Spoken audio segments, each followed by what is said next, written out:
अस्सलामुअलैकुम friend, Khan point पे खुश आमदीद। दोस्तों, आज हमारे पास एक पावर सप्लाई है रिपेयरिंग पे। ये GX6605 मिनी बोर्ड वाले की है। तो ये न्यू मॉडल में होती है। दोस्तों ये देख लें, आपको ये भी चेक करवा दूं कि यहाँ पर एक डायोड लगा हुआ होता है, ये वाला। तो इस तरह की 2 दिन पहले भी मैंने एक जो है रिपेयर की थी कि ये डायोड जो था ये ख़त्म हो चुका था, जहाँ पर मैंने जो है ब्रिज लगाकर पावर सप्लाई वाला इसको ओके कर दिया। तो अभी दोस्तों इसमें क्या प्रॉब्लम है कि ये जो है डीसी वोल्टेज नहीं दे रही यहाँ पर।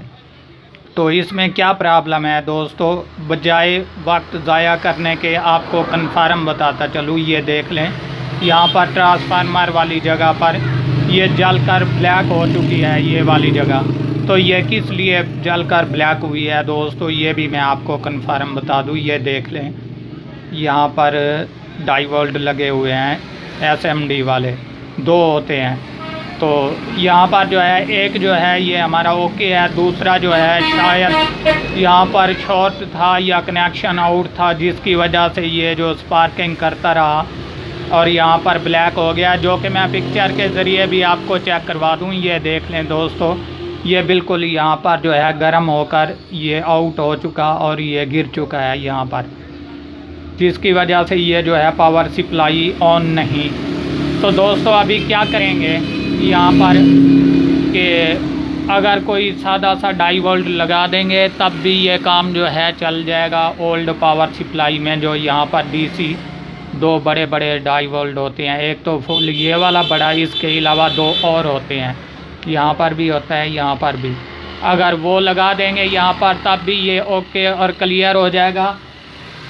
अगर दोस्तों इस तरह का लगाना चाहते हैं आप, तो आपको मैं ये बता दूं कि ये देख लें, यहाँ पर हमारे इस GX6605 वाले जो ओल्ड बोर्ड हैं, इनमें M7 वाले डायोड होते हैं। तो यहाँ से निकाल कर एक यहाँ पर लगा देंगे, ये ओके और क्लियर हो जाएगी। तो दोस्तों ये लगाएंगे भी कैसे, आपको ये भी बता दूं। ये देख लें कि हमारी ये DC साइड है, यहाँ से ट्रांसफार्मर की जो है कनेक्शन होते हैं। तो हम जो भी यहाँ पर लगाएंगे डायोड SMD वाला, M7 वाला, तो उसको किस तरीके से लगाएंगे कि दोस्तों उसमें एक छोटी सी लकीर होती है जो कि निशान वाली होती है, जैसे सिल्वर वाली पट्टी होती है ना ओल्ड डायोड में, इसी तरीके। तो वही निशान वाली साइड जो है हम इस तरफ रखेंगे और दूसरी तरफ जो है ये सादी।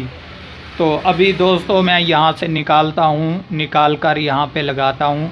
लगाने के बाद आपको चेक भी करवा देता हूँ।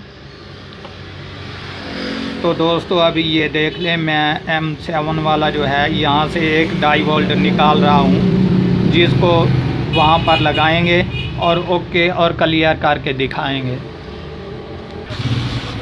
तो दोस्तों ये देख ले, मैंने M7 वाला जो है यहाँ से डायोड एक निकाल लिया है, जो कि आपके सामने रहा।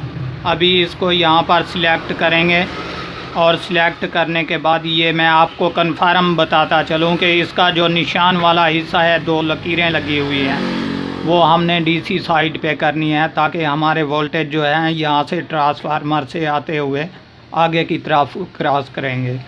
तो अभी दोस्तों यहाँ पर मैं इसको लगाता हूँ, लगाने के बाद आपको चेक भी करवा देता हूँ। तो दोस्तों ये देख लें, मैंने M7 वाला जो है यहाँ पर डायोड लगा दिया है, जिसका रुख मैंने निशान वाला जो है DC साइड पे कर दिया। तो दोस्तों अभी हम इसको देते हैं पावर, और पावर देने के बाद जो है मज़ीद इसको करते हैं चेक, ताकि हमारा काम जो है ये कंप्लीट हुआ या इसमें कोई और मसला है। ये देख लें दोस्तों, मैंने इसको मेन पावर पे लगा दिया और लगाने के बाद अभी जो है इसके वोल्टेज चेक करेंगे, ताकि हमारी जो है तसल्ली हो जाए।